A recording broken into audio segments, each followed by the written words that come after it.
সুবহানাল্লাহ, সুবহানাল্লাহ। আর খলিফা কাকে বলে এটা আমি আপনাদেরকে বোঝাচ্ছি একটা দোয়া থেকে, একটা দোয়া থেকে।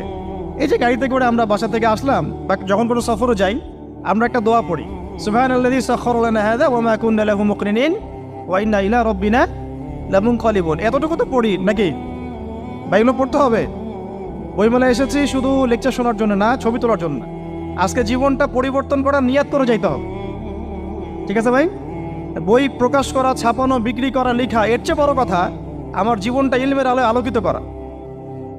আমি বই লিখলাম ধরেন একটা, আমার মধ্যে সেই আমল নাই, লাভ নাই। লাভ আছে?